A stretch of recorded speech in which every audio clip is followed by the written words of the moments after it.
Good evening, everyone, and welcome to the Barbados Tourism Investment Inc. BTI virtual public consultation on the progress on the proposed construction of the new Geriatric Hospital at Waterford Road St. Michael.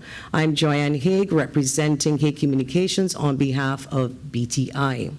During the next 2 hours, we will present to you the proposed construction and design of the new geriatric hospital. You will hear from the architect, project manager, CEO BTI, and the technical team. We now invite our viewers to email your questions to geriatric@haig.group. On the screen, geriatric@haig.group. We're asking you during the next 2 hours to kindly email your questions to that email address. Members of the media who are joining us, you're also asked to submit your questions to that email address, geriatric@haig.group. And we welcome your comments too as well. We look forward to an informative 2 hours with a more than capable team. And I now turn you over to the moderator for the evening, Mr. Ziggy Marshall. Good evening to all of our viewers online, and good evening to the panelists that are sitting here with me. I'm going to take this time to introduce the panel this evening to you, so you are aware of who is sitting to my left and my right. To my right is the Chief Executive Officer of the Barbados Tourism Investment Inc., Mr. Stuart Lane. We also have Ms. Heather Payne Drakes, who is the manager of the Geriatric Hospital, representing the Ministry of Health and Wellness. Mr. Joe Steinbach, to my left, he's the Managing Director of Steinbach Management Services, who is the project manager. Dr. Albert Bess, the Director of Arcus Design Group. He's the lead project architect. We also have from Arcus Design Group an Associate Director, Mr. Andre Brathwaite. He is one of the project architects as well. We also have Mr. Andy Gill. He's the Principal Planning Consultant at Richard Gill Associates. He is the EIA Coordinator. Orson Aline, Senior Project Manager from Steinbach Management Services. He also will be assisting with the project management. Mr. Adam Spencer, the Director from Spencer Thorne Consultants. He's a project civil engineer. And joining us virtually is Mr. George Nicholson. He's the Director of A2B Consultants Limited, who is the mechanical engineer for this project. So without further ado, I'm going to introduce you to Mr. Stuart Lane, who's going to give you a brief overview of the project. Mr. Lane? Good evening to our viewers, and thank you, Mr. Marshall. What I want to say basically is that we, as BTI, we are the executing agency for this project. It's the building of the new geriatric hospital. It's an exciting project in terms of what it will do for Barbadians. And the question is, why BTI? I think that's the first question I should try to answer, and it is, we have a double barrel remit. One is tourism investment, but the other part of it is urban regeneration. So it is under that remit of urban regeneration that we are constructing, on behalf of the Ministry of Health, the new geriatric hospital. Now, you're going to hear quite a bit about it in the next hour plus. So what I also want to say, though, is that we're in the Planning and Development Office right now. We are seeking approval for this project. And the reason for being here this evening basically is to solicit the views of the public, to get your input. We do not have a decision yet from the Planning and Development Office, so your input is vital. We look forward to receiving it via email. You've already been given the email address, and we're looking forward to hearing from you, and we'll answer your questions as they are asked. Thank you very much.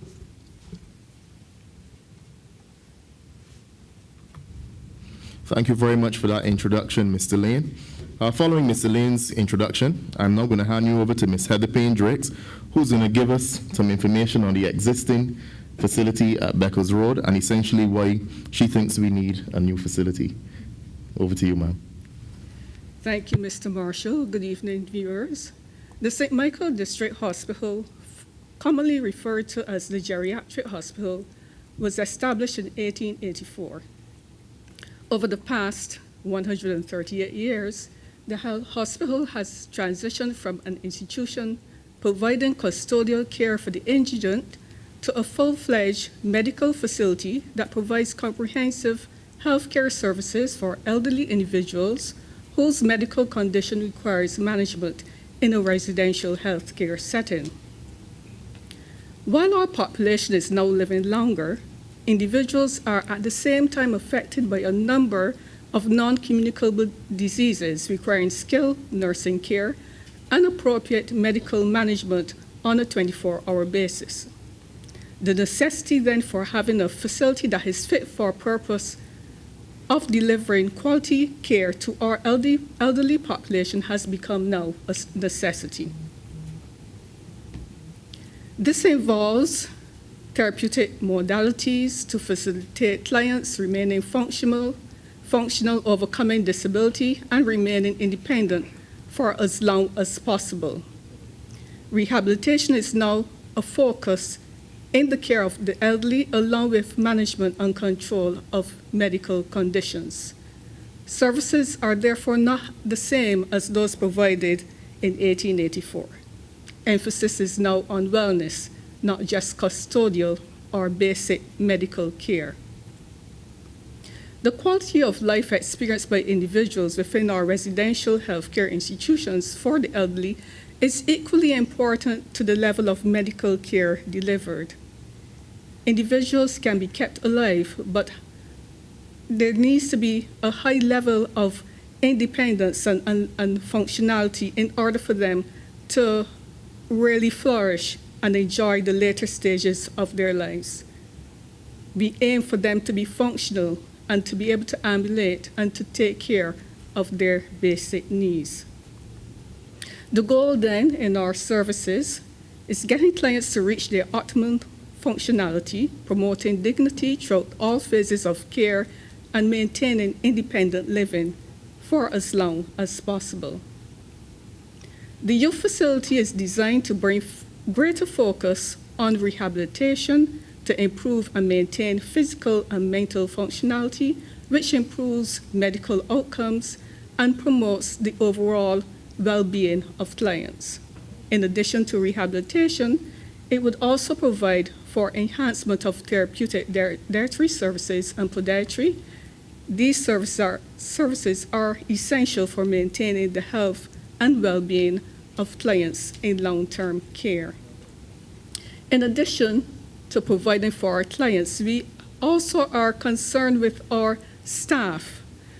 The present facility basically provides for the care of clients in the absence of staff amenities, which does not augur well for staff morale. The youth facility is designed to be conducive to the delivery of quality care by staff, providing basic amenities for staff satisfaction and comfort, amenities to provide breaks away from the clinical areas, cafeteria for the provision of on-site meals, changing facilities with facility for showers, overnight facilities for staff working extended hours. In addition, our administrative offices are currently inadequate and cramped, with even some administrative functions being conducted off-site. This is not conducive to the administration of the facility and results in inefficiencies and delays in routine accounting and personnel functions, which involve the physical transfer of documentation between separate locations. In addition, the building, as stated before, is old, and the feasibility of continued upgrades is not tenable. In 2018, 2 out of the 18 wards were refurbished at an approximate cost of just over $200,000. This work was done in partnership with the Barbados Defense Force, and as a result, most labor costs were not included in this expenditure. The work involved extensive roof repairs, plumbing, and electrical upgrades due to the age of the building. The feasibility of such renovations, therefore, cannot continue. With the renovation of 2 wards, clients were able to be absorbed into the remaining 18 wards, and this impacted admissions and resulted in some overcrowding, compromising quality of care. In addition to cost, there's also the question of where clients will be accommodated for an extended period of time during major repairs. Another major concern is the hospital's close proximity to the coastline, which presents a threat of storm surge in the event of a major storm. The hospital may be ordered to evacuate by the National Emergency Operations Center if a major storm is predicted to impact the south of the country. Plans are in place, however, to execute an evacuation with the assistance of the National Emergency Services, including the Barbados Defense Force, the police and fire services, and also the Transport Board. However, such an undertaking would prove to be a major disruption, in effect to relocate 278 elderly clients over a 48-hour period, with over 70% of these clients requiring assistance for mobility, either by wheelchair or stretcher. The event, or such an event, would be disoriented to the clients themselves and could also impact on their health status. The U Geriatric Hospital would therefore aim to provide a facility that promotes wellness for clients, that is conducive to the delivery of quality care by staff, that provides basic amenities for staff satisfaction and comfort, amenities for breaks away from the clinical areas, cafeteria for provision of meals on site, changing facilities with facility for showers, overnight facilities. It would also provide for greater involvement of family, friends, and the wider community in providing care, comfort, and social support to the clients receiving residential care at the Geriatric Hospital, their home. Having access to gardens and on-site chapel would also provide the physical space for these interactions. Therefore, such a facility would cater to all our stakeholders and bring much greater satisfaction to our staff, comfort to our clients, and more interaction with families, friends, and the communities. Thank you.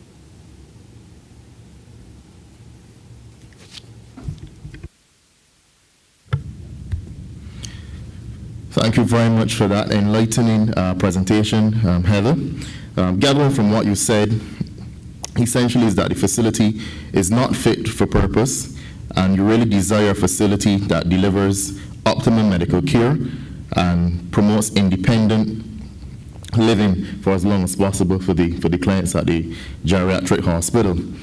Something that I think is critical to mention as well is that you made it clear that staff morale is really lacking, and the new facility will allow you to boost that with the administrative, medical, and recreational needs of staff being met when a new facility like the one being proposed is built.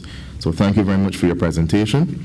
I will now take this opportunity to introduce Joe Steinbach, who's the project manager, and he will give a brief introduction of the team appointed to carry out the works on this proposed new facility. Joe?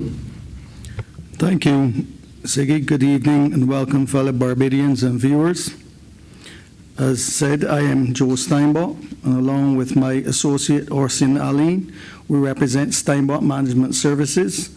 We're the project managers for this exciting project, the new Geriatric Hospital. We're working with a great team of consultants, and a team presently engaged for the design and hopefully, once approved by the Planning and Development Department, the implementation of the project. The team is as follows: Arcus Designs, the architects, and they're represented by Dr. Albert Bess and Mr. Andre Brathwaite. Spencer Thorne Consultants, they're the civil and structural engineers, and they're represented by Mr. Adam Spencer. A2B Consultants are the MEP engineers. They do the design of all the services, mechanical, engineer, electrical, and plumbing, and they're represented by George Nicholson. The quantity surveyors for the project are BCQS, and they're represented by Sanjay Amin. And last but not least, we have Richard Gill Associates. They're the planning consultants, and they're also in charge of coordinating the EIA for this project, and they're represented by Andy Gill. So, how we got to where we are today. The consultants received a brief from the Ministry of Health on the requirements for the new geriatric hospital. After a thorough review of the brief, the team met with the current hospital manager, Ms. Heather Payne-Drakes, and representatives of her staff to ascertain from them their opinions on the requirements for what would be needed in a new geriatric hospital, and so that it would be functioning smoothly and it would provide all the services that their clients and the staff require. After the thorough reviews, a spatial plan was prepared and a preliminary budget was done. These were presented to our clients, the Ministry of Health, the Government of Barbados, and after the clients' input and adjustments, approval was given to proceed with the design development.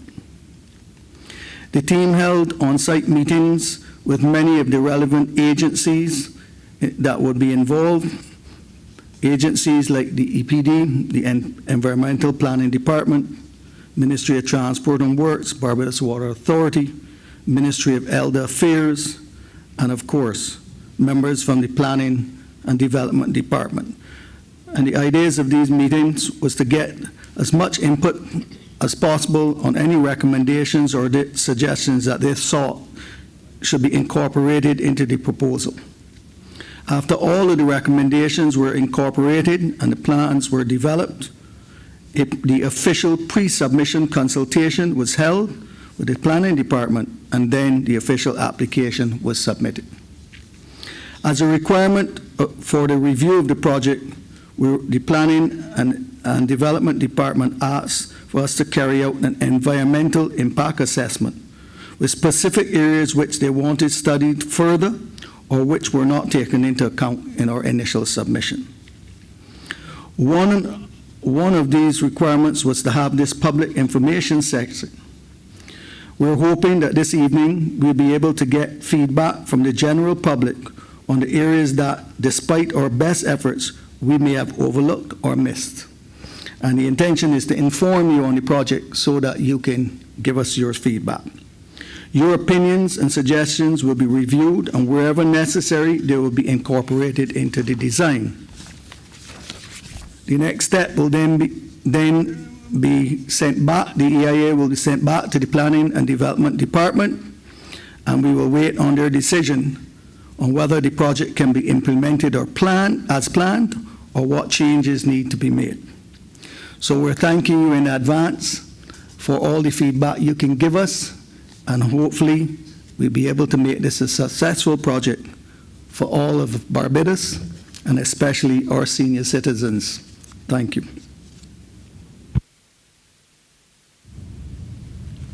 Thank you very much, Joe, for outlining the experts that we have on this project. I'm going to take this time now to remind you that you can send all your questions to geriatric@hague.group. As Joe said, your feedback is very valuable, and we're interested in hearing what you have to say in addition to what the experts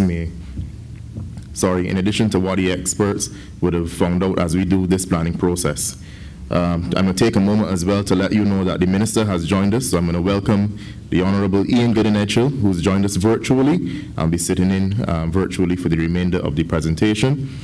Continuing smartly, I will hand you over to Dr. Albert Bess, who is, as I said, the lead architect, and Albert is going to give us a presentation of the project and the overall building design, the features, all the visuals. So I hope you have an enlightening presentation lined up for us. Albert, over to you.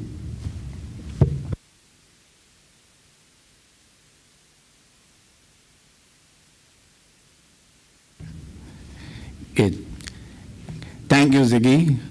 Good night, Minister Goodenough and viewers, fellow Barbadians. My task this evening is to sensitize you to what the site conditions are in terms of the location, as well as to give you a brief overview of what is being proposed, what is in front of the Town Planning Department for consideration. So there are 35 slides that I'm going to walk you through. So just bear with me.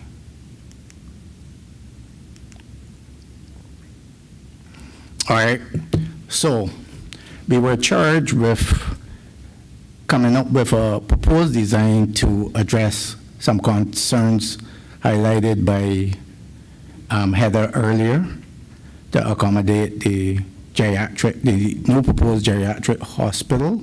We have done this in concert with the team that Joe would have outlined earlier.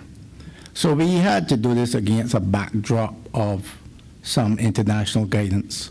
So our code reference would have been the International Building Code 2018, the International Health Facility Guidelines 2019, and the Facility Guidelines Institute 2018 edition of the Guidelines for Design and Construction of Hospitals, as well as Guidelines for Design and Construction of Residential Health Care and Support Facilities. Of course, we would have adhered to the local building code and the EPD requirements. Now, in coming aboard with the government's vision for being part of the 2030 Zero Carbon Challenge, it was mandated that we try to implement some sustainable design features. Some of them are that we have considered for the project include the insulated cool roof membrane, photovoltaic panels on the roof, hydronic roof drainage system, rainwater storage systems, insulated external siding, window shading devices, hurricane shutters to withstand hurricane force winds, which our structural engineer would speak more about later, eco-friendly floors, walls, and ceilings, sanitary ware with ultra-low flow water closets, and we are going to use natural ventilation for most part with our mechanical ventilation, generator building, waste treatment plant, and portable water storage. Now I'm going to sensitize you to the location, and I'm going to attempt to do this with some drone images. First, we have the neighborhood plan. So on your left, you would see the National Botanical Gardens that is known to all as the Botanical Gardens. But on your right, there is something called the International Botanical Gardens that you need to understand. So if you go from horizontal turning along Waterford Road, to the left of the road is the National Botanical Garden. To the right of that road is the International Botanical Garden. Pardon? And at the edge of that, the top edge, right bordering the roundabout, the horizontal roundabout, is where our proposed site is. So it's directly outside the edge of the International Botanical Gardens, and it does not in any way encroaches the National Botanical Gardens. What you're also seeing is a yellow circle drawn around the site that represent a 1 kilometer offset, which shows the site. That offset shows the existing national stadium, which is the most dominant landmark, is over a 1 kilometer away from our site. Because our site actually forms in the corner of the ABC Highway and the Waterford Road. Across from it, on the right-hand side, you would see the horizontal community. So there's a high-dense community existing right across the road from the proposed site. Andy, our planner, would speak more about this location and context, so I won't exhaust that discussion. So these drone images, this one was taken from the horizontal roundabout looking into the site. So what you're seeing is the edge of the corner going back to Normanel's roundabout on your left, and on your right, that's the road that is the Waterford Road that would take you to Combermere School. That little road you see cut into the rock is really an existing road to the proposed site, which we would use for an emergency egress, which we are proposing to use for emergency egress. The next slide is really with the drone being hovering above the botanical gardens and looking back into the site, which is at the edge of the International Botanical Gardens. That's where you're looking towards the Normanel's roundabout. And this next slide is if you are headed from Combermere going back to the Clyde Walcott or Hoddesdale turning roundabout. And that edge there you're seeing on the right, that cart road, is really an existing cart road at the bottom or the edge of our proposed site. So our access, or our main access to the site, would be about 60 feet from that existing cart road, but towards the Clyde Walcott roundabout. I would interchange the name Clyde Walcott and Hoddesdale turning because I know some Barbadians know them as both. Now this image is the neighborhood right across the road from the proposed site. As you see, it's heavily populated with structures, and the access is highly a residential area as well. So that's giving you some context. Now we are going to look at the impact that this site currently provide for motorists and pedestrians. So this image that you see is as we approach the site coming from the Normanel's roundabout along the ABC highway. And you see the proposed site there. Now these two images, the one on the left, as you approach the site, the edge of the site you will see a berm, an existing berm. I think measured is about 12 feet high, and it tapers off as we approach the roundabout on the right. So it tapers off and it goes into a wall, an actual retaining wall. These two images, the one on the left, this is as we take the turn from the highway, ABC highway, at the corner of the site by Hoddesdale turning and turning onto Waterford Road. And the image at the right is that same access road that I told you exists on the site already. That is what you're seeing on the right. You can see the rock cut, high rock cut. So we are looking at an elevated site as we speak in relation to the highway and Waterford Road. And this is reinforced with these two images here. The one on the left show you a rock cut 12 plus feet high as you traverse the Waterford Road, and it tapers off to where we're proposing to bring you into the proposed complex. Now what you're seeing is the cart road. We want to highlight the cart road again so you have some context. So we didn't want to cut into the cut rock. We wanted to come in from the low point that exists using the natural terrain, and that is where we are coming in, 60 feet from that existing cart road that you're seeing on the left. And that's the left if you're going towards Combermere School on Waterford Road, and is on your right, and as if you are headed back towards the Clyde Walcott roundabout.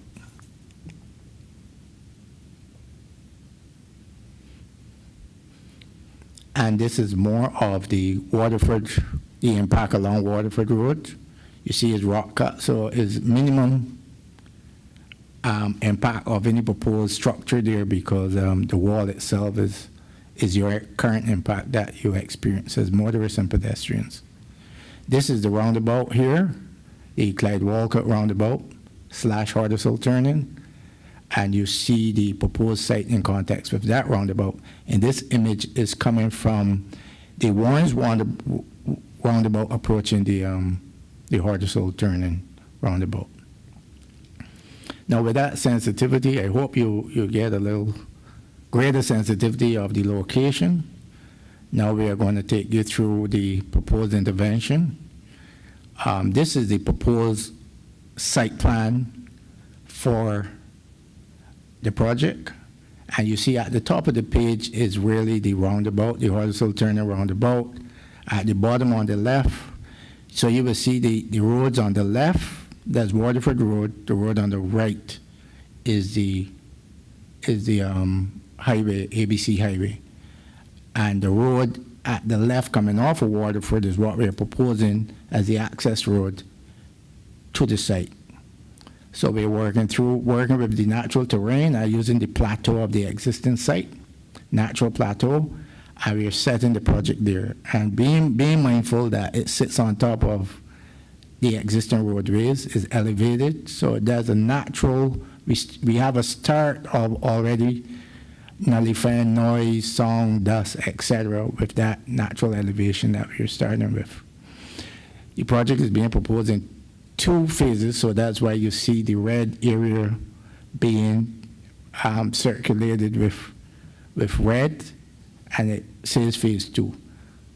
So it's a 400-bed hospital that we're proposing with 300 rooms in phase 1 and 108, I keep saying rooms, with 300 beds proposed in phase 1 and 108 rooms being proposed for phase 2.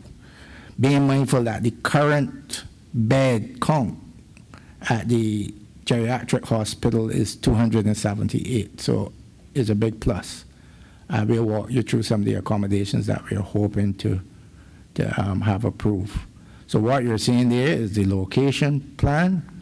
If you follow the access road, it takes you up a slight hill, and you are met by a guard hut with parking for public and staff, and you're seeing different parts of the complex. But primarily, the complex is really an L-shaped complex with a chapel in the middle, forming a garden courtyard, and it is buffered by a proposed berm to your right between the highway and that courtyard. And I'll walk you through the accommodations. It's an 18-acre site, by the way. And so again, so phase 1, we're looking at admin support core, and is linked by a south wing and a west wing. Phase 2 would be an extension of the west wing, and with phase 1 being approximately 130 square feet in floor area, and phase 2 being proposed for about 35,000 square feet of floor area. It's a 3-story structure that we are proposing. So on the ground floor of the facility, that's what you're seeing before you. We having on this is the south wing at the bottom of the page, and the west wing that goes from the bottom of the page to the top. And then the chapel, the proposed chapel, is what you see there in the center on the right. So some of the things that you can expect for this facility once approved, or if approved, on the ground floor we have the ground floor south wing, we have a storeroom. These are some of the support facilities. You have a large storeroom, you have a morgue, you have a warehouse, cold storage, housekeeping and maintenance, pharmacy with independent access, state-of-the-art laundry, kitchen, and cafeteria with outdoor seating to accommodate one of the needs that Heather would have highlighted earlier. We have passive support with showers and overnight sleeping facilities to accommodate the staff. We have a rehab department, state-of-the-art with gym and assisted daily living facilities, including living areas, bathrooms, laundry, and kitchen. We also complement that with a therapeutic pool. We have daycare facilities, doubling the clients that they have now for around 40 to 50 capacity. Then Also on this ground floor, on the admin core, we have the reception, security department, social services, admissions department and discharge, sisters' offices, and 2 treatment rooms. On the west wing, there's the left side, we have 60 beds being proposed with 4 wards, including a 16-bed isolation room and 2 day rooms. We also have sluice rooms and other services along the corridor. Everything is linked by a hospital street for easy exit and access. We have a secured courtyard garden, as I stated earlier, where we would find the chapel that accommodates 50 people.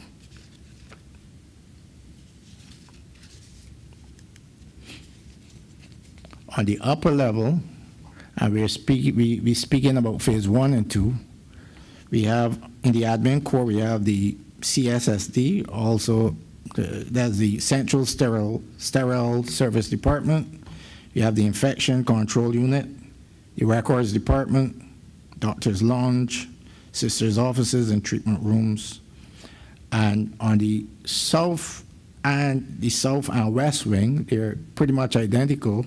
We have 60 beds each, with 5 wards in each of them, with 2 16-bed wards, 2 12-bed wards, and 2 quarantine wards. 2 quarantine wards, and 4 beds is in each ward. And that's phase 1. Phase 2 now, we have 60 beds being proposed on this level. On the upper floor, which is the first floor, we have, similar to first floor,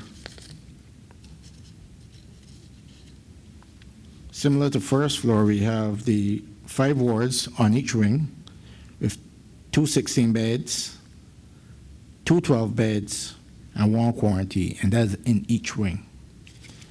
On the admin core on this level, we have the doctor's offices, sisters' offices, hospital director, and conference and training room. Now overall, and that's phase 1. Phase 2, we have 60 beds on this floor. Overall, we have vertical circulation via 4 fire stairs and 4 elevators, plus a dedicated elevator for food distribution.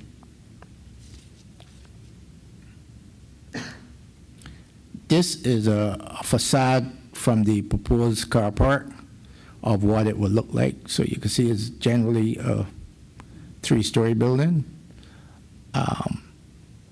cladded with some facade treatment, lower E materials. On your right, you're seeing the service area, which is a 1-story section. On your left, you're seeing the main access, which is the admin core and the main entrance. This facade now is along Waterford Road, but you would not get that impact as you traverse that road, as I said, because it's rock cut you'll be seeing. You'll probably have to use a drone or something to get this view. This is a 3D image as you approach the guard hut, entering the complex. That's what you'll see. This is another 3D image as you traverse from the public car park and approaching the entrance.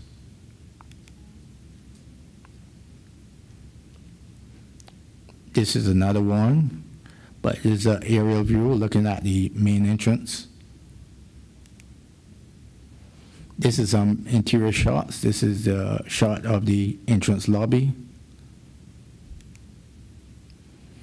This is the view along the typical hospital corridor, 10 feet wide. This is a section of the ward, nurses station, and giving you an idea of what we're proposing. This is a look of the chapel as you traverse from the main building and access the garden. That's what it looked like on entry. This is a drone view of the proposed site from the highway side. You could see the blue top being the chapel. And this is a drone view with it from the botanical garden site. And that ends my section.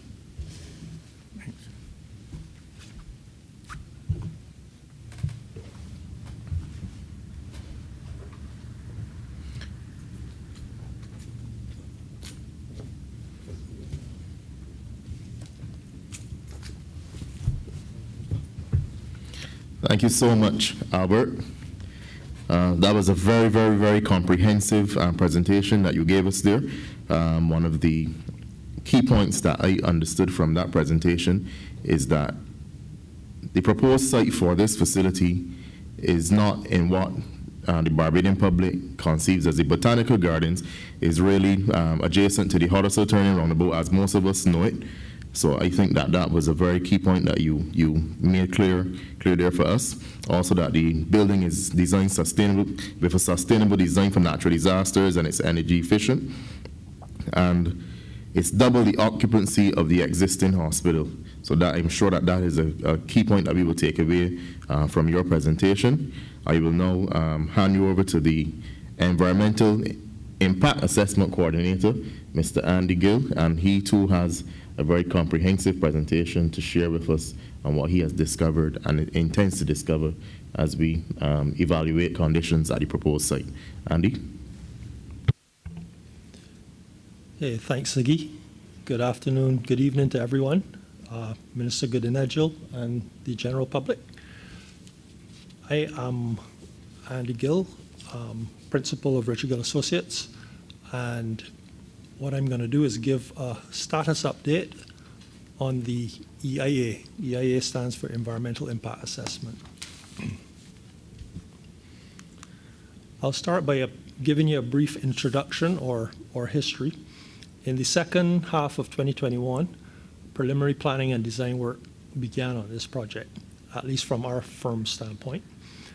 In the first half of 2022, pre-consultations with the Director of Planning and Development, other relevant agencies like EPD, Water Authority, MTW, etc., government ministries and stakeholders took place. In May 2022, a planning application to erect the geriatric facility was submitted, and in July 2022, the board confirmed the terms of reference for an EIA study via their EIA committee. This public consultation meeting is a requirement of the board. The meeting allows for the presentation of the project details and gathering of feedback from the general public, that is you. So, EIA work commenced in July 2022, and studies are currently underway. That's why we're terming this as a status update, because we're almost midway through, but we haven't completed anything yet for the study. The EIA is to be completed and submitted by the end of September 2022. And once submitted, the planning department and relevant agencies will review and assess the contents of the EIA report together with the board and EIA committee. If deemed acceptable, then the board may consider approval of the application.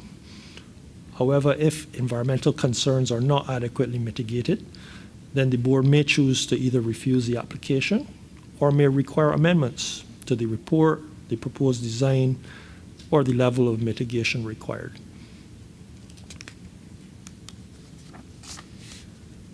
So I'd just like to summarize the key areas of the study. Specialist consultants have been brought on to investigate various aspects of the proposed development. My role is coordinator.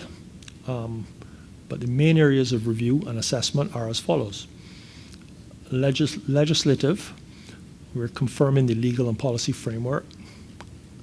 Groundwater, we're studying the impacts of groundwater, inclusive of hydrology, surface and groundwater quantity and quality, and water protection zones. Waste, sewage, and hazardous materials. We're looking into the storage and handling of solid waste, sewage, chemicals, and substances. Traffic, we're looking at the impacts on traffic, road safety, and public transport. Noise, we're doing baseline measurements for noise and looking at the impacts of the surrounding environment, which includes highway noise and live shows. Land use and physical environment, we're looking at visual impacts, land use policy implications, topography, and geography.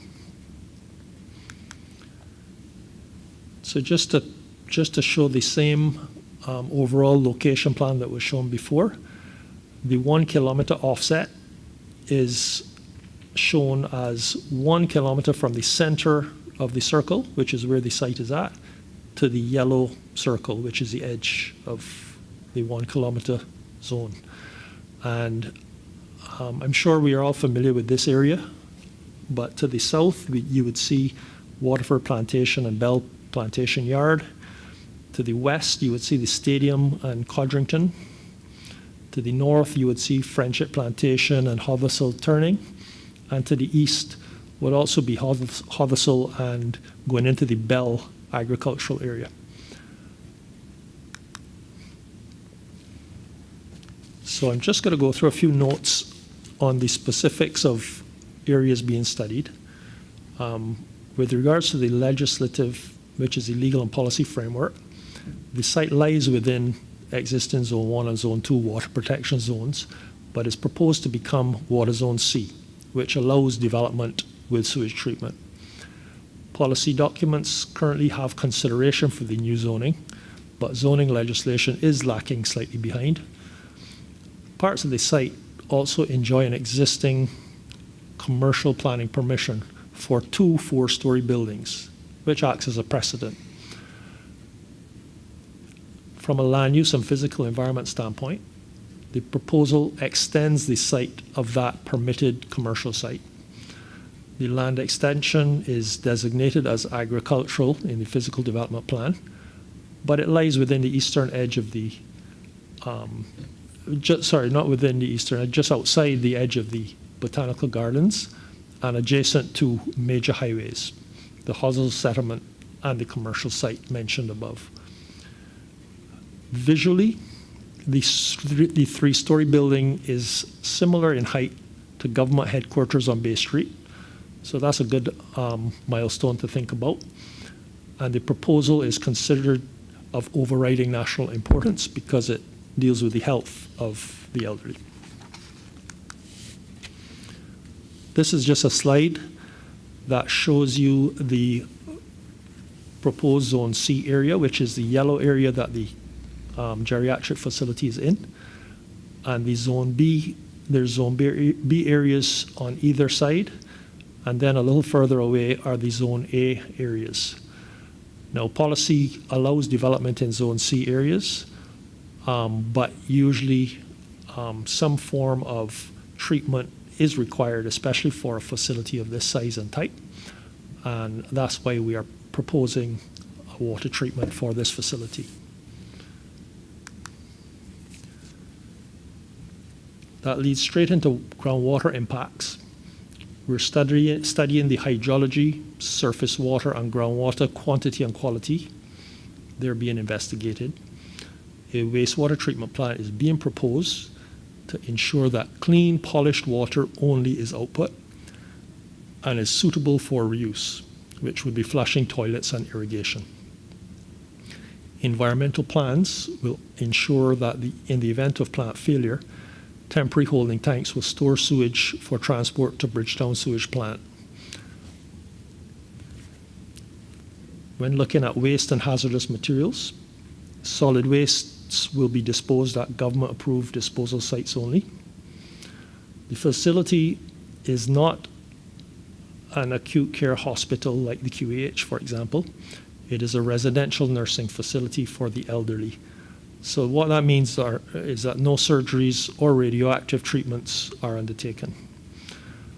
Chemical selection, storage, and use will be appropriately managed at the site.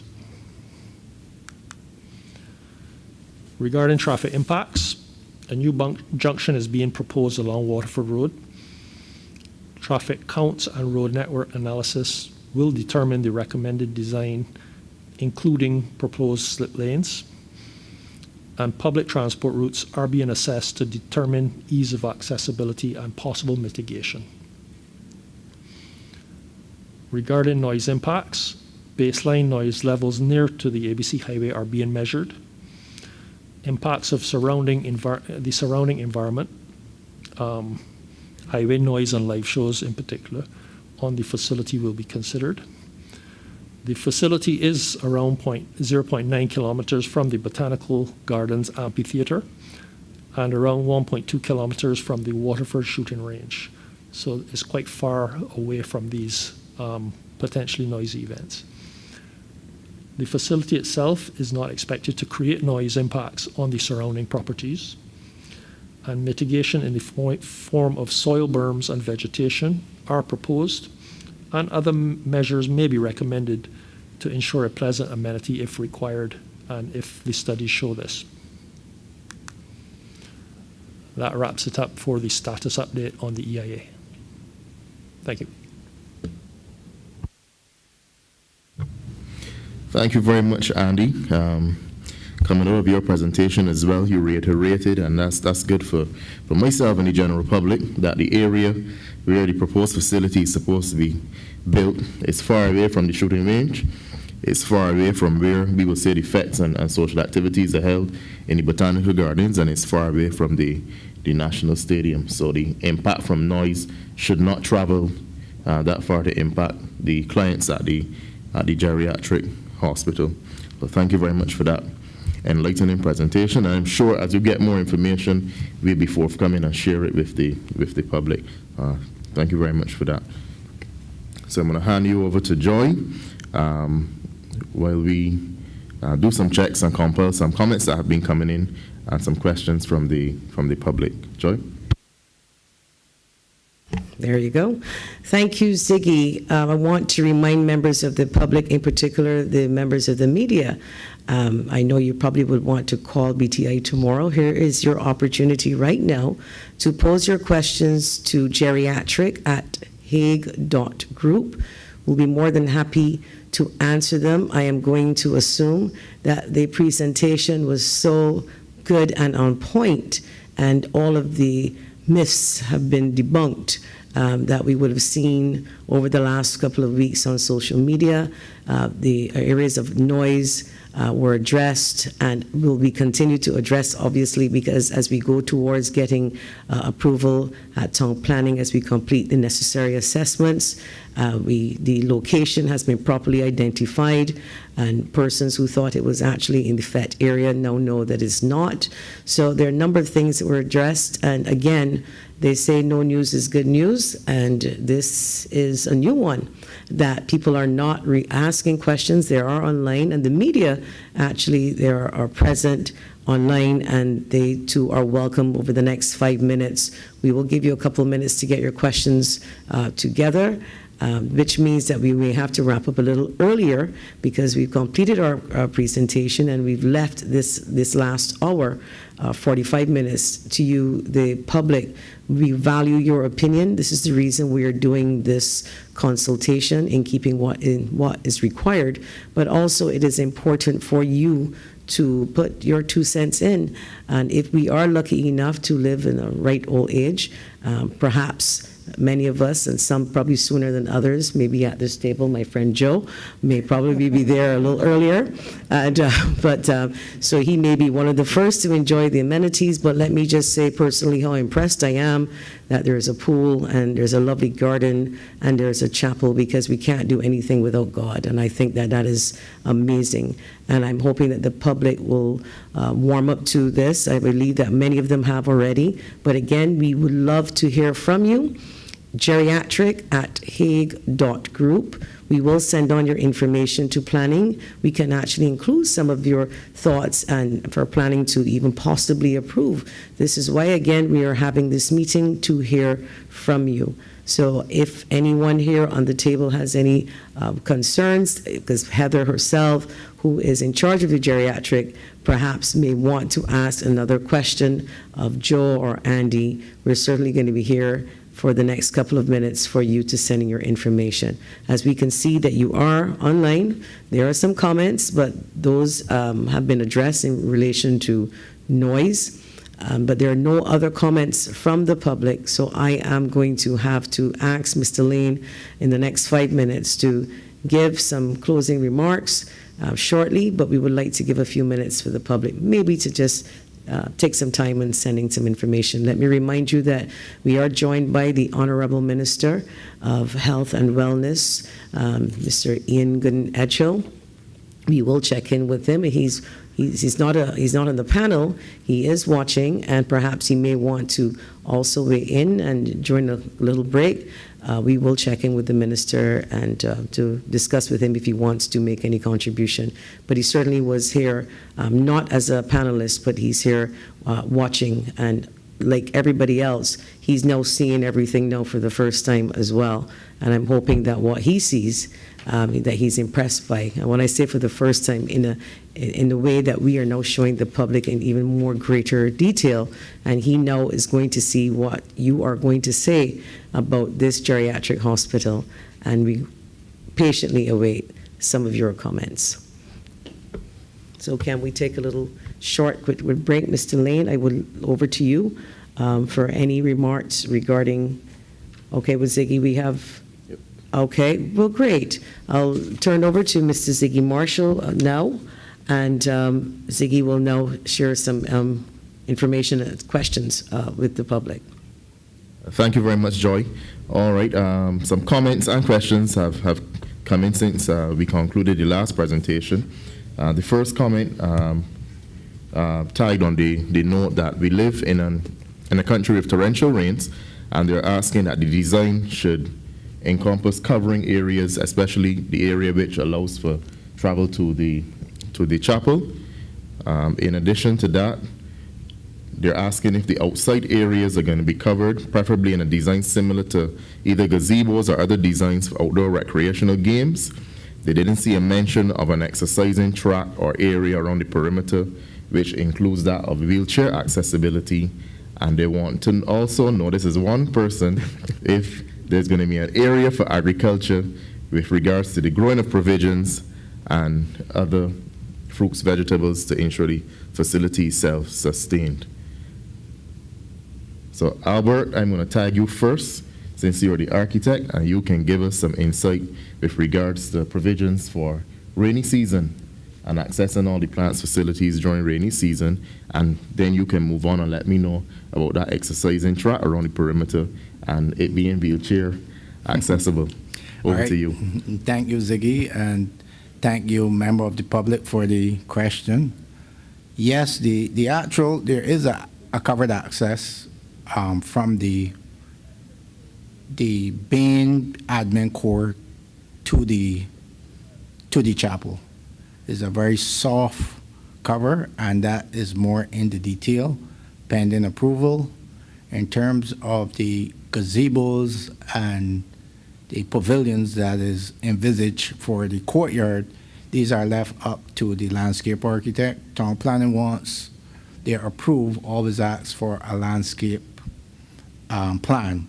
So remember, we are still awaiting approval from town planning, but that is on the cards, and the biking track, all this stuff, all this is part of the purview of the landscape architect, who is still to be appointed once approval is granted.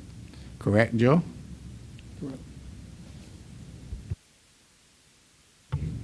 All right, thank you very much, Albert. The second question is with regards to the facility being agro-sustainable. Ms. Payne-Drix, you're gonna tell me if that's in your wish for the facility to be able to sustain itself with regards to food security? Well, that would be very desirable, not only for food security, but for the activities of the clients who are well enough to engage in gardening. I think that used to happen some time ago at the existing facility, so that is something we would very, very much like to explore. Yeah, go ahead, Albert. I would like to add that there's a very good recommendation that we can take into consideration. There is enough land within the 18-acre allowance that can be facilitated.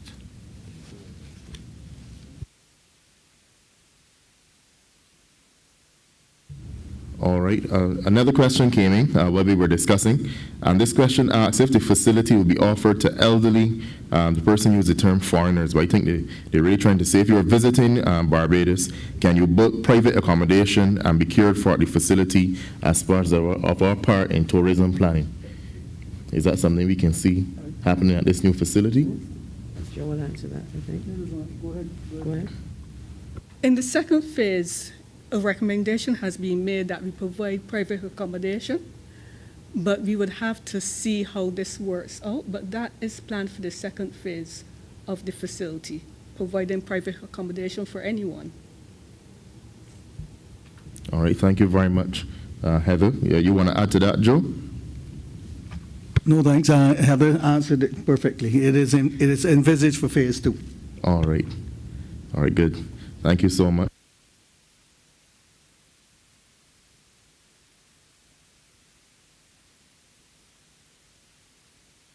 There was also a question that came earlier, and we wanted to know about if it rains and you have to close the windows, etc., about air and proper ventilation. What was the plan again? If you can repeat that again. I think we're going to ask George Nicholson, the MEP engineer, if he would like to address that. He unfortunately is off island, but he's with us by Zoom. George, are you there? Okay, you want to answer that question? Sure. So the facility is designed primarily for natural ventilation in the wards. However, we are providing tempered outdoor air supply to the hospital streets because we have to maintain a positive pressure in hospital streets relative to the dirty areas like the sluice rooms, etc.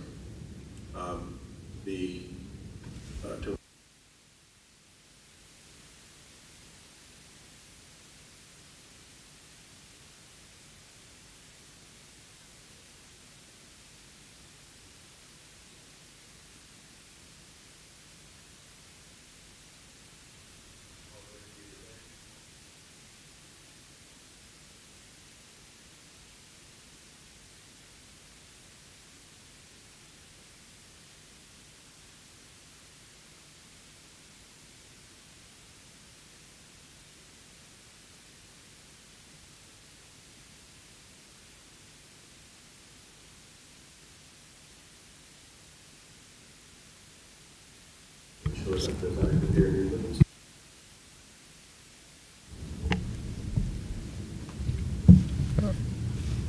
Thank you so much, George.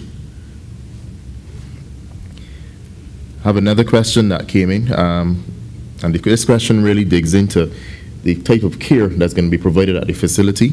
Is the person was specific to ask would the facility be able to provide dialysis for the elderly, and what type of care do you envision being done at this new facility? As noted earlier, the facility is not an acute care facility, and usually for specialized services, we refer clients to tertiary institutions, either private or public.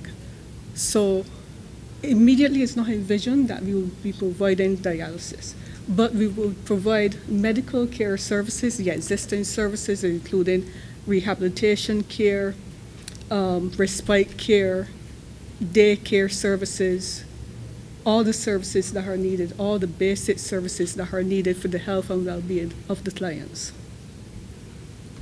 All right, thank you so much, Heather. So summing up what you said then is that at this time, that is not one of the features for this facility, but you can see that happening probably in the future, depending on where we go with the features available of the new facility. Yes, depending on the need and the development of health services nationally. All right. Thank you so much. Question.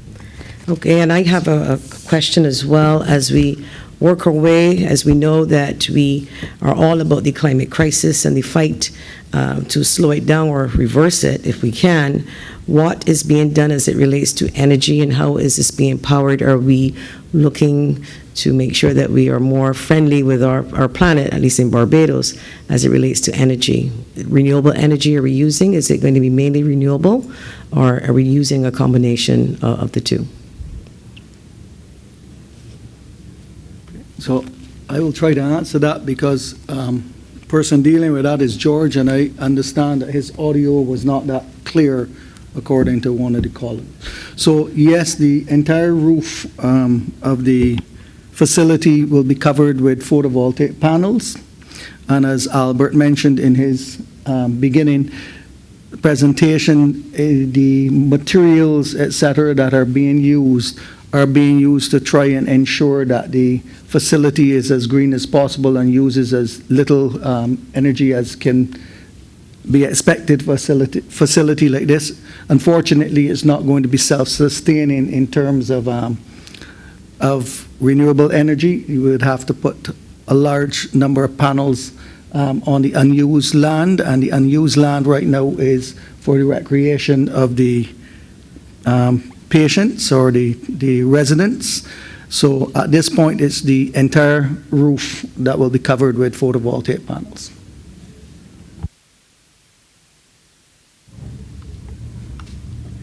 All right. Thank you so much, George. Joe. Sorry, Joe.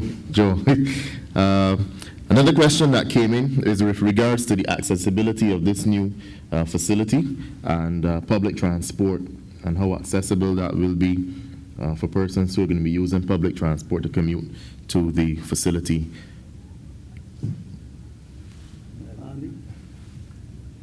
Yeah, Andy? Hi, thanks, Iggy. That is currently part of the traffic impact assessment study. Our consultants are looking at the existing public transport available at the site, and through discussions with Transport Board as well as Ministry of Health, recommendations will come out of the EIA, recommending whether additional routes will be required or not. So that will come out of the EIA and will be decided amongst parties to ensure that staff and visitors have excellent access to this facility. Thank you. Thank you so much, Andy. You're not getting off the hook just as yet. A comment came here from a concerned citizen who is asking us to be specific in including features of the facility which cater to the disabled community and persons of special needs. That's the architect? All right. Albert? Thanks, Ziggy, and thanks, caller. The entire facility is ADA compliant, 100%. You're going to need to give me some more, elaborate some more on what you say ADA compliant. Access routes, parking area, transition points we have ramps, all 1 to 12. We have bathroom facilities, shower pans, etc. Literally 100%, because of the nature of it, is to be code compliant. It has to be. All right. Thank you so much, Albert. Do we have any more questions? Nothing is yet. Yeah, I'm going to encourage you to continue to send your questions to geriatric@hague.group. Once we receive those questions, be sure to entertain them. So continue to send your questions to geriatric@hague.group. Well, at this time, we will refer to a question that came in earlier pertaining to, is this only for persons who are residents, or can you In case you're busy and you can't look after Granny, can Granny come and spend the day there at this facility and be picked back up? Do they have to be an actual resident at the facility? I would ask Heather that question. Provision of these services will be in keeping with provision of all healthcare services in the country, really. So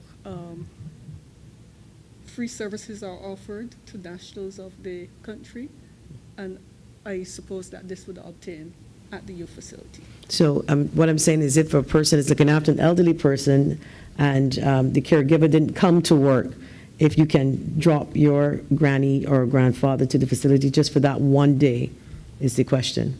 Okay. That Like a daycare type of. Right. Yeah. We do have a daycare facility where, of course, it has to be planned. You are referred just as if you were seeking admission, and you are enrolled in the daycare facility. We also have a respite care program where persons may need a break or vacation or some emergency comes up and they need the loved one looked after for a week or so. That facility is there, but of course it has to be planned. Okay, and my next question is for Mr. Lane. Job opportunities, always something people ask whenever there are new projects. And we know with a new hospital and it is bigger, should we expect then that we would see persons, whether in maintenance, gardening, the pool that is installed probably needed cleaning as well, would need cleaning. Would we see an increase then for jobs when this facility, if it is approved in that location, would we see an increase in jobs? Thank you. There are actually two phases to employment. One is definitely for construction.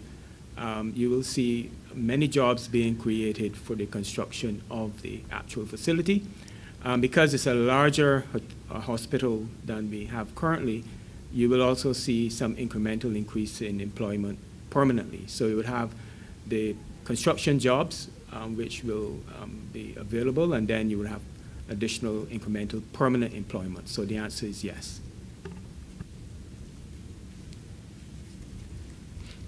Okay, any?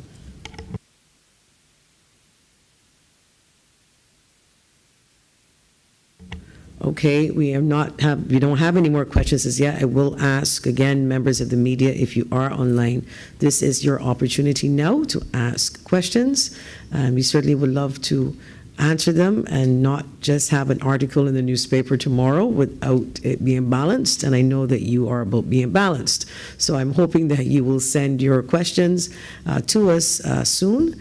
As we continue to try our best to make sure that you fully understand what the whole project entails and to put to rest some of the concerns as well as get some input and some really good questions. And one in particular, one suggestion was about agriculture. And as our Prime Minister says, we would want to see more people doing backyard farming. And I know that the elderly, if they are able, they like their farming, and that is a very good feature and a very good suggestion from that individual, and one that I hope that is adopted by those who need to adopt it. So I am going to continue to wait patiently to see if there are any more questions, anything else that the panel would like to say, anything that they did not cover that they may want to revisit for clarity.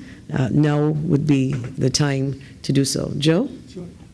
Yes, thanks, Joy. If I could just clarify, somebody had said that George Nicholson's comments were not clear, so if I can just try to summarize. The facility does have forced natural air ventilation, mechanical air ventilation, so if the windows had to be closed for extended periods like a hurricane or for ash fall or something, it is designed to cater to that. On a regular basis, there are air exchanges, air movement, everything continuously through the wards. The wards are naturally ventilated, but they're assisted by mechanical systems to make sure that fresh air is constantly moving through the facility. So in summary, that was the response from the mechanical engineer. As I said, he's off the island, and obviously his contact is not as good as it could have been. So apologies for that. All right. A comment came in, Joe, and it's very relevant to what you just spoke about. And the person is asking, and I'm trying to be as clear as possible based on what they sent me. Going forward, we are dealing with climate change challenges, yes. And in this climate, they're thinking that cooling and air conditioning will be something that will be vital in this new facility. How do you really plan to address this if there's an issue, if it gets too hot? And from what they're seeing you speak of, they're saying the proposed PV systems will be inadequate to power these things if they're needed. Okay, so you have a number of questions, and I'll try my best, and if necessary, I will get some help. So let's deal with the PV. The PV is on the roof to the maximum capacity that we could accommodate on the roof. It is not expected to power the hospital. The hospital will be powered off of the grid, and the hospital has a full backup generator should power go down. The PV is to offset some of the costs of operating the hospital, and obviously as phase 2 goes along, there will be more roof space, so then the PV will increase. But all of the available roofs will be covered with PV, and that's the maximum that can be done on the roofs. The other areas, as I say, on the ground are being used for recreation, and there is an area at the entry which is for future expansion. So there is a trade-off of what you can and cannot do. Secondly, you asked about air conditioning and stuff like that. So this is an elder care facility, and I think, as George tried to explain, there will be air-conditioned areas of the facility, but the wards are not air-conditioned. The wards will be naturally ventilated, but not just relying on the wind blowing. It will be assisted with mechanical assistance for ventilation, but there is no provision at this point in time for the wards to be air-conditioned. There are trade-offs. We just talked about being environmentally friendly, and so air conditioning adds to the electrical loading, it adds to the maintenance, and all of these other things. It also, as we saw from COVID, it's not the most healthy way to be operating, especially in an elder care facility or any form of medical facility. So air conditioning in the wards has not been provided, but adequate for provision has been made for forced ventilation to ensure that all the residents will be comfortable, and there are also fans and whatnot, ceiling fans, etc. So I thought somebody would have asked the question when they were talking about climate change and whatnot, about the location. And obviously one of the reasons for the location in Waterford is to remove the healthcare facility from where it was, because the healthcare facility as it stands now is in an area that would be prone to, if we had a storm surge, and obviously we don't want to spend this type of money and put back a facility like that may be subject to events because of climate change. So that's one of the good positives of this site. Okay. Thank you so much, Joe.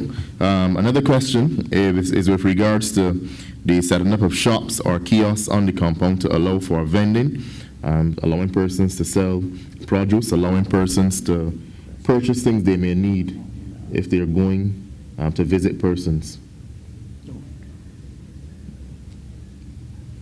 Albert, does that fit into your design now or in the future? No, thanks, Ziggy. No, it wasn't in our brief. All right, Ms. Payne, any feedback from the current facility? Would you see that as something that should be taken into consideration? I think provisions for like gift shops, small gifts, small items would be considered, but further than that, that would take consideration. All right, thank you so much.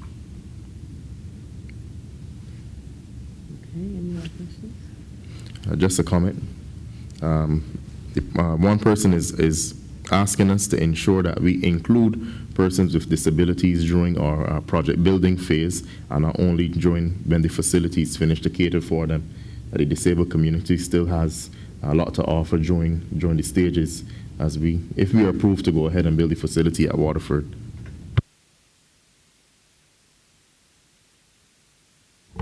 We haven't had any questions as yet we haven't heard from members of the media officially as yet, as members of the public. So we do have about 30 minutes, and we may have to wrap up a little earlier if we don't. And I would like to give this opportunity to Mr. Lane and the project manager, as well as the architect, to give some closing remarks, maybe again to mention some things that in case they forgot or they wish to repeat, now is the opportunity to do so. I would start with the architect, and then Mr. Steinbach, Joe, and of course we would like to end then with BTI. Thanks, Joanne. Yeah, well, this evening was really to sensitize you, but this is after a lot of back and forth with Heather and her team. We didn't get it right the first, second, third, or fourth time, right, Heather? We were back and forth repeatedly with Heather and her staff. They were coming back with things they forgot or wanted this, push us in this direction, that direction, and that tempered with cost control, and then science, because it's engineering that has to be adhered to. And I think that where we are now is a good fit in terms of end user requirement, government initiatives, and technology. But however, we value your comments, and already I think the comment with the agro section being incorporated is very good, because I foresee myself being there, not anytime soon, but soon. I don't want to give away my age. So we have to design it as though we're catering for ourselves. That is how passionate we feel about this facility. So we welcome your comments. Now or later, I assume we are open-minded to developing with direction from my project manager here. We would try to tailor a facility that would suit your needs and hopefully be approved by the building, the planning, and the development department. That's it. Thank you for those closing remarks, Albert. Joe? Thank you, Ziggy. Well, first of all, let me thank the entire design team that is working on this project. I mean, this has been a really fast-track design process. I think everybody has been working 7 days a week to try and meet the aggressive timelines set out by our clients, and I would like to thank all of them. I would also like to thank the Minister of Health and his team at the Ministry of Health, who have been very accommodating and who we have been getting feedback from as we present to them regularly the status and where the project is going. I would also like to thank all of the people involved with the agencies that are required to give approvals for their feedback and their commitment to helping us in ensuring that we accommodate as much as we could have up front, and I appreciate all of their effort. And I also would like to thank the public for their feedback this evening, and we will take as much of it as can be on board. And I hope that we can conclude the planning process as quickly as we have got to where we are today, and that it will be a positive result, and that we can meet the timeline set out by the ministry and the government so that we can deliver this first-class facility to the people of Barbados in the shortest time frame possible. So I'd like to thank everybody, and I would also like to thank the staff and people at the BTI, Mr. Lane especially, who has been very understanding of our needs and has been able to accommodate us Every time we needed something, I appreciate his effort. I know that he's accustomed to implementing large projects like this, so he knows that from time to time, I would like to say curved balls get thrown at us, and we need to rely on him. So I appreciate that. And we look forward to moving to the next stage, which we will be sending out public requests for pre-qualification of contractors as we go into the final stages of the planning process, so that once that is concluded and hopefully it's successful, then we'll be able to move on to the tendering stage and appointment of a contractor and be ready to go on site as quickly as possible. So thanks to everybody for all of their effort, and we're only halfway there. We need to just get around the other couple corners and then we go from there. So thanks everybody, I appreciate your effort. Thank you so much, Joe. All right, we have one more question because we still have a little time, and the person is begging to please allow him to get this in. Please advise how the maintenance of the facility will be executed. I'm concerned about the maintenance of critical systems like sewage plant as it relates to possible negative impacts on the groundwater aquifer. A QH maintenance history, he said, is a good example sometimes of what may happen there, and the facilities that they have there. They want to know what type of facilities. If you can repeat that, because I know you mentioned it. Repeat it again. What type of facility, or Andy, I believe in this case, to make sure that the wastewater plant is fully secured and maintained. I think Adam, you may want to. Yeah, okay. Adam, you may want to answer that. Hi, good evening, viewers. The treatment plant facility that is proposed and has been recommended by the various planning agencies that have been consulted is a tertiary treatment plant. The output from that plant will be close to drinking water level, and the plant is going to be designed with redundancy within the systems, and which will allow us to maintain the plant while it's still being used. The plant is also designed with storage tanks that will allow for storage in the event of a plant failure, that any waste that accumulates and the plant is not operational will be transported to the Bishong sewer system or other sewer system that's suitable. I hope that answers the question. Okay. If I can answer the part on maintenance. So I think we would all agree as Barbadians that maintenance is not our strongest point.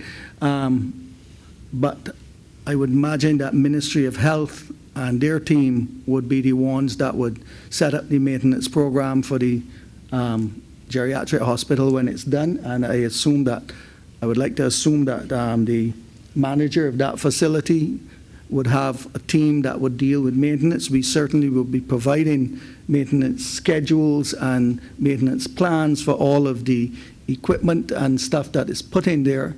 But at the end of the day, this group that you're talking to is the design team for the planning and construction and implementation of the project. And the long-term management of the facility would fall under the Ministry of Health. And I'm sure that they would be planning accordingly for dealing with it. We have one more. I know I said that was, but this is a good one, and I think this is one that Joe would be happy, and so is Mr. Lane. I'm excited about what I'm hearing, but I would love to know, if all goes to plan with the proposed work, how soon can we see this geriatric hospital opening? And I think that's a good note to end on. That is a very good question, and I guess it would depend on who you ask. We would all like to see it open next week, but obviously we have to go through the process of getting as Andy said, we have a very aggressive timeline of getting the EIA submission back to the planning authorities by the end of September. And then we have to wait on them to consult with all of the agencies that they consult with. And, you know, we live in a real world, and we know that there will be requirements to be adjusted, etc., whether they will come as conditions of approval or they will be needed before approval, we can't speculate. And then all I can say is that we will work as quickly as we can. I know that the Ministry of Health and the Prime Minister herself would like to see this started and completed as quickly as possible. And that is why I said once we have exhausted this evening and there were no major flaws in what we've done or no major omissions that have come to light, we are going to go to the public for the pre-qualification of contractors. The tender documents, etc., are being worked on as we speak. So everything is running in parallel, but it all hinges on final planning because we cannot go out to tender or anything along those lines unless we know that we have an approved building to build. So honestly, we can't tell you a time frame of when it will be completed because we don't know when it will be started.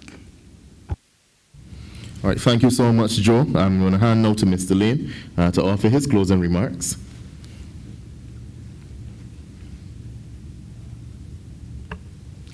Thank you, Ziggy. And just where Joe ended, I want to again remind the public in closing that we are relying on your comments. And we are pleased that some of you would have participated so far.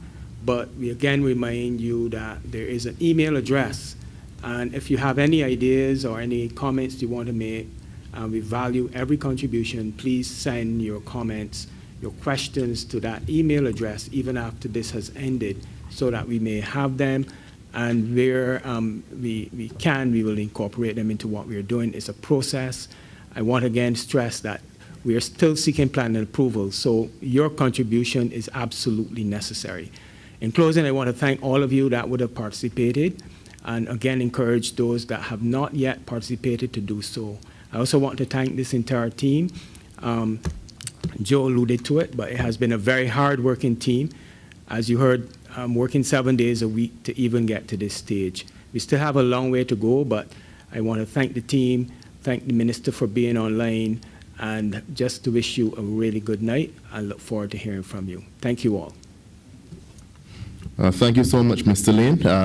Ladies and gentlemen, thank you so much for joining us. We have heard from the team of experts we have present here at the panel discussion, and I think we've definitely realized that the proposed new geriatric hospital is a much needed upgrade on our pre-existing facility. Our elderly population is growing and definitely deserve a facility that is built for a purpose and can cater to their needs. So the new facility is being built cautiously and as self-sustainable as possible to reduce any potential impacts, as we've heard through the presentations this evening.